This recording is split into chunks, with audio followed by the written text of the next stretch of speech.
क्या हनुमान चालीसा पढ़ना अब गुनाह हो गया? क्या कर्नाटक में हिंदू होना गुनाह है? क्या कांग्रेस राज्य में हनुमान चालीसा पर पाबंदी है? विशेष समुदाय के 6 लड़कों ने, कुछ मुस्लिम युवकों ने हनुमान चालीसा बजाने पर एक युवक की पिटाई। ये सवाल मेरे नहीं है, ये सवाल तो देश की वफादार, देश में अमन का माहौल बनाए रखने वाले न्यूज़ चैनल के हैं, चाहे वो कर्नाटक राज्य के हो या देश भर के नेशनल चैनल के सभी एंकर आज जज बने बैठे हैं और एक विशेष समुदाय को निशाना बनाया जा रहा है। चलिए पहले आपको बता दूं कि असल मामला क्या है और क्यों इसे हिंदू मुस्लिम के एंगल में फिट करके गंदी सियासत खेली जा रही है। बेंगलुरु के नागरपेट में कुछ दहशतगर्द आवारा लड़के एक कृष्णा टेलीकॉम नामी शॉप में आते हैं जो आप वीडियो में देख रहे हैं। इस वीडियो में ये आतंकी उस दुकान के मालिक मुकेश से कुछ बात करते हैं, फिर बातों में आवारा दहशतगर्द लड़के मुकेश का कॉलर पकड़कर मारपीट शुरू कर देते हैं। तभी दिनेश भी अपनी रक्षा के लिए इन पर वार करता है, मगर आवारा आतंकी ज्यादा होने के कारण ये इनसे मुकाबला नहीं कर पाता, जिसके चलते ये सब मिलकर इसे बुरी तरह पीटते हैं जो आपने वीडियो में देखा।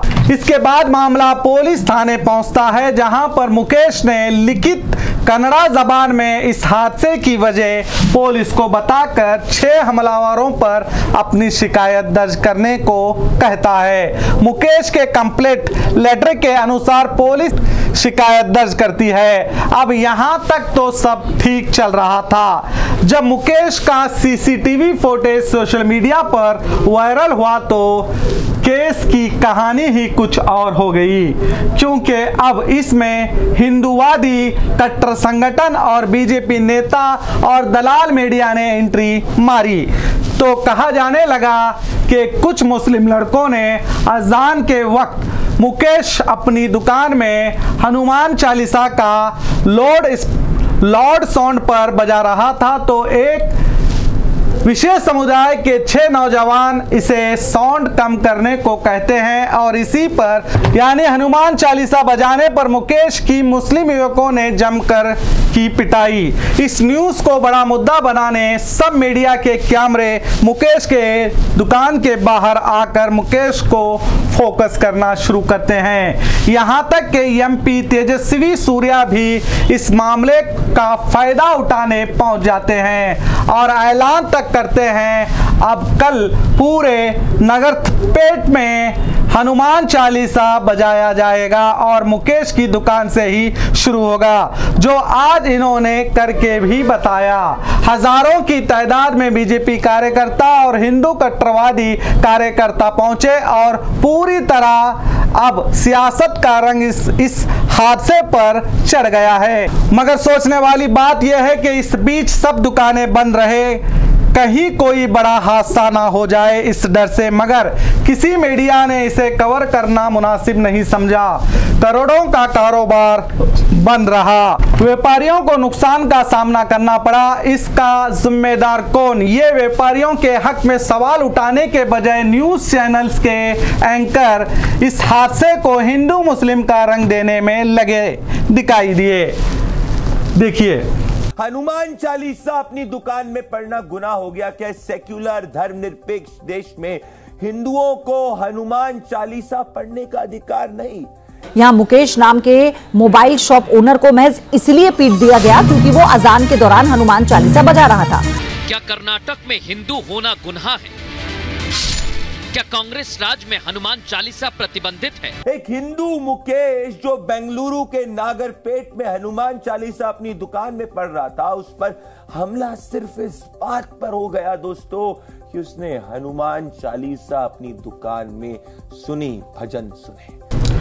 तो देखा आपने, अब मुकेश का लिखा हुआ कंप्लेंट लेटर भी एक बार देख लीजिए।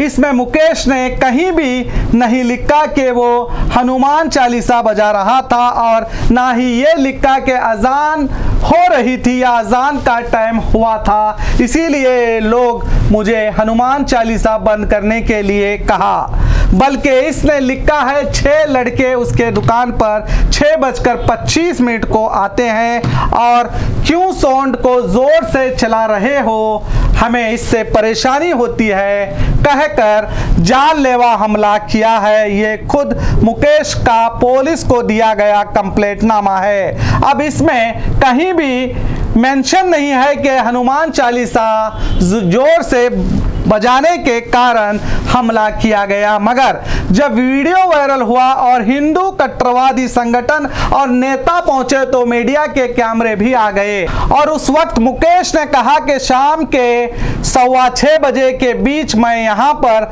साउंड प्ले कर रहा था भजन।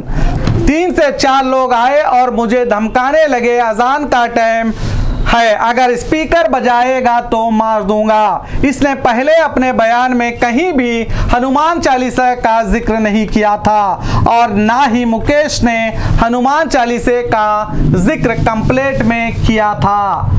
उसको खुद पत्रकार ने कौन सा सॉन्ग लगाया था सवाल करते हुए खुद ही मुकेश का जवाब आने से पहले ही ये पत्रकार खुद कहता है हनुमान चालीसा लगाया था ना आपने।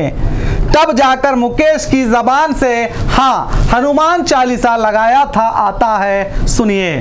कौन सा सॉन्ग लगाया था आपने? हनुमान चालीसा चला रहा था? हाँ सर, हनुमान एल्बम बजाया था। कौन सा सॉन्ग लगाया था आपने? हनुमान चालीसा चला रहा था? हाँ सर, हनुमान एल्बम बजाया था। कौन सा सॉन्ग लगाया था आपने? हनुमान चालीसा चला रहा था? हाँ सर, हनुमान एल्बम बजाया था। तो सुना आपने, पत्रकार ने ही हनुमान चालीसा का जिक्र किया, तब जाकर इसने कहा। अब आगे आप खुद समझदार हैं, फैसला कर लीजिए। किस तरह देश में नफरत बांटने वाली दलाल मीडिया इसे अलग रंग दे रही है। नेता तो देते ही हैं अपने मतलब के लिए, मगर क्या एक जर्नलिस्ट को ये शोभा देता है। अब इन एंकर्स को अब भारत लोकतंत्र देश नजर आ रहा है। देखिए, भारत एक धर्मनिरपेक्ष देश है, एक सेक्युलर देश है और ये देश आपको और मुझे, हम सबको धर्म को मानने का अधिकार देता है। दोस्तों मुझे ये संविधान ने अनुच्छेद 25 के तहत ये अधिकार दिया है कि मैं अपने धर्म को प्रैक्टिस कर सकूं। संविधान से पूरा हक मुझे मिला है। हनुमान चालीसा पढ़ने का हक मिला है अपने घर के अंदर, अपने दुकान के अंदर, किसी भी प्राइवेट स्पेस के अंदर। देखा क्या इससे पहले भारत लोकतंत्र देश नहीं था? क्या संविधान का आर्टिकल 25 आज ही पैदा हुआ, पहले नहीं था? जब मुसलमानों को नमाज पढ़ने से रोका जा रहा था, जबरदस्ती जय श्री राम के नारे लगाने पर मजबूर किया जा रहा था, तब इन एंकर्स को लोकतंत्र देश नजर नहीं आया, संविधान का आर्टिकल 25 याद नहीं आया। अब कैसे चीख चीख कर कह रहे हैं इन नफरत बांटने वाले दलाल एंकर्स, इन्हें तो शर्म भी नहीं आती, खुद ही जज बने बैठे हैं और हिंदू मुस्लिम का रंग दे रहे हैं। जबकि मुकेश ने अपने कंप्लेंट में 5 लोगों का नाम बताया है, जिसमें 2 हिंदू हैं, तरुण और रोहित, और बाकी 3 मुस्लिम, सुलेमान, शाहनवाज, दानिश। अब आप ही बताइए, जो मीडिया चीख चीख कर बता रही है कि एक विशेष समुदाय के लोग, कुछ मुस्लिम युवक, इसका क्या मतलब हुआ? क्या आपको लगता है ये सब मुस्लिम हैं? क्या आपको लगता है ये एक ही समुदाय से हैं? किस तरह नफरत फैलाने का खेल दलाल मीडिया खेल रही है। अब रिपब्लिक टीवी ने क्या कहा, ये भी सुन लीजिए। क्या कर्नाटक में हिंदू होना गुनाह है? क्या कांग्रेस राज में हनुमान चालीसा प्रतिबंधित है? सुना, क्या कर्नाटक में हिंदू होना गुनाह है? क्या कांग्रेस राज्य में हनुमान चालीसा पर पाबंदी है। अब आप ही बताइए, जिन्होंने मुकेश को मारा उसमें तो तरुण भी है और रोहित भी, दोनों हिंदू हैं। अब क्या तरुण और रोहित भी मुसलमान हो गए? जो एक धर्म को निशाना बनाने का काम ये चाटुकार एंकर कर रहे हैं। इस न्यूज़ को भी सुन लीजिए। क्या हनुमान चालीसा अपनी दुकान में पढ़ना गुनाह हो गया? क्या सेक्युलर धर्मनिरपेक्ष देश में हिंदुओं को हनुमान चालीसा पढ़ने का अधिकार नहीं? क्या एक सेकुलर देश में हिंदू को हनुमान चालीसा पढ़ने का अधिकार नहीं? मेरे चाटुकार भाई, देश के हर नागरिक को अपने अपने धर्म के ग्रंथ पढ़ने का हक है, मगर अफसोस के तुम्हें इस बात का पता अब चला। जब मुसलमानों को नमाज अदा करने से रोका जाता है तब ये लोग कहां गायब हो जाते हैं। तब आर्टिकल 25 इन्हें क्यों याद नहीं आता? तब इन्हें ये याद नहीं आता कि भारत एक सेकुलर देश है और यहाँ सब मजहबों को अपने अपने धर्म के अनुसार चलने का पूरा हक है। गुजरात यूनिवर्सिटी में विदेशी विद्यार्थियों को नमाज पढ़ने से रोका गया, मारा गया, इनके गाड़ियों को तोड़ा गया, इनके कमरों में घुसकर लैपटॉप, मोबाइल फोन, सामान तोड़े गए, मगर ये देश के वफादार मीडिया एंकर्स ने इसे अपने प्राइम टाइम पर नहीं बताया, इसे बड़ा मुद्दा नहीं समझा, इसे एक छोटी सी न्यूज़ बताकर छोड़ दिया। कुछ चैनल ने तो इस न्यूज़ को दिखाया भी नहीं और मुकेश की न्यूज़ को तो हर एक चैनल की प्राइम न्यूज़ में जगह मिली है। अब इन गोदी दलाल चाटुकार मीडिया को अब पता चला आर्टिकल 25, क्योंकि इससे पहले तो ये इनके लिस्ट में था ही नहीं। थू है ऐसी मीडिया पर जो जनता में खुद नफरत बांट रही है, जबकि पत्रकार का काम होता है जनता के हक के लिए आवाज उठाना और सही खबर जनता तक पहुंचाना। और पत्रकार का कोई मजहब नहीं होता, उसका मजहब ही सच्चाई है और पूरी दुनिया देख रही है कैसे सच बताया जा रहा है। जो भी हो, इस एंकर ने देर से ही सही एक बात तो सही कही। भारत एक लोकतंत्र देश है और ये देश आपको और मुझे अपने अपने धर्म के अनुसार चलने का अधिकार देता है। मुझे संविधान के तहत आर्टिकल 25 ने यह अधिकार दिया है, मैं अपने धर्म पर चलूं, अपने घर के अंदर, अपने दुकान के अंदर, किसी भी प्राइवेट स्पेस के अंदर मैं अपने धर्म का पालन कर सकता हूं। मुझे कोई भी मेरे धर्म की इबादत करने से रोक नहीं सकता, ये सच है। आप अपने धर्म की इबादतें करें, देश का संविधान आपके साथ है और किसी से ना डरे, ये देश सबका है। और जिन आवारा आतंकियों ने मुकेश को मारा है उन्हें सख्त से सख्त सजा होनी चाहिए। इन बदमाशों को किसने अधिकार दिया किसी को मारने का? इस मामले में पुलिस का क्या कहना है, सुनिए। ಸರ್ ಅದೇನೋ ಹನುಮಾನ್ ಚಾಲಿಸ್ ಹಾಕಿರ್ತಾರ ಅಂತೇಳಿ ಆಮೇಲೆ ಆ ಟೈಮಲ್ಲಿ ಬಂದು ತಡೆಯಕ್ಕೆ ಏನು ರೀಸನ್?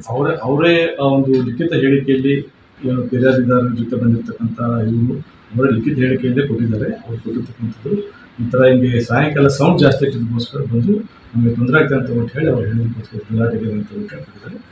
ಮೂಲಕ ನಾವು ತಕ್ಕಂಥ ಕೆಲಸವನ್ನು ಸರ್ ಕಂಪ್ಲೇಂಟ್ ಪಟ್ಟಿ ಹೇಳೋದು ಸರ್, ಸೌಂಡ್ ಜಾಸ್ತಿ ಇಕ್ಕಿದ್ದಕ್ಕೆ ಕಂಪ್ಲೇಂಟ್ ಪಟ್ಟಿ ಅಂದ್ರೆ ಗಾಯಗಳು ಸರ್ ಇನ್ನೊಂದು ರೀತಿ ಬಿಂಬಿಸಲಾಗ್ತದೆ ಸರ್. ಅಲ್ಲಿ ಮಸೀದಿ ಇದೆ, ಜೊತೆಗೆ ಸಂಜೆ ಆ ಟೈಮಲ್ಲಿ ಅಂತೇಳಿ ದಾಖಲಾಗಿದ್ದಾವೆ. ಒಂದು ಪ್ರಕರಣ ಅಂತಂದರೆ 2018ನೇ ಸಾಲಿನಲ್ಲಿ ಎಕ್ಸ್ಟಾರ್ಷನ್, ದುಡ್ಡಿಗೋಸ್ಕರ ಅವನು ಹೆದರಿಸಿ ದುಡ್ಡನ್ನು ಕಿತ್ಕೊಳ್ಳಬಹುದು ಅಂತ ಪ್ರಕರಣ ದಾಖಲಾಗಿದೆ. 2023ನೇ ಸಾಲಿನಲ್ಲಿ ಒಂದು ಅಸಾಲ್ಟ್ ಕೇಸ್, ಹಾರ್ಟ್ ಕೇಸ್ಗಳು ಒಂದು ಪ್ರಕರಣ ದಾಖಲಾಗಿ ಎರಡೂ ಪ್ರಕರಣಗಳು ಈಗ ಅಲ್ಲಿ ನ್ಯಾಯಾಲಯದಲ್ಲಿ ವಿಚಾರಣೆ ನಡೀತಾ ಇದೆ. ಸೊ ಇದೊಂದು ಪ್ರಕರಣ ದಾಖಲಾಗಿದೆ. पुलिस ने भी कहीं ये नहीं कहा कि हनुमान चालीसा बजाने पर हमला हुआ है। पुलिस रिकॉर्ड के मुताबिक आरोपी सुलेमान पर 2018 और 2023 में आपराधिक केस दर्ज हुए हैं, जिसमें फिरौती का मामला भी दर्ज है। तो दीजिए मुझे इजाज़त और देखते रहिए बी न्यूज़ नेशन हक की आवाज़। मैं हूँ शकील अहमद बागमारे।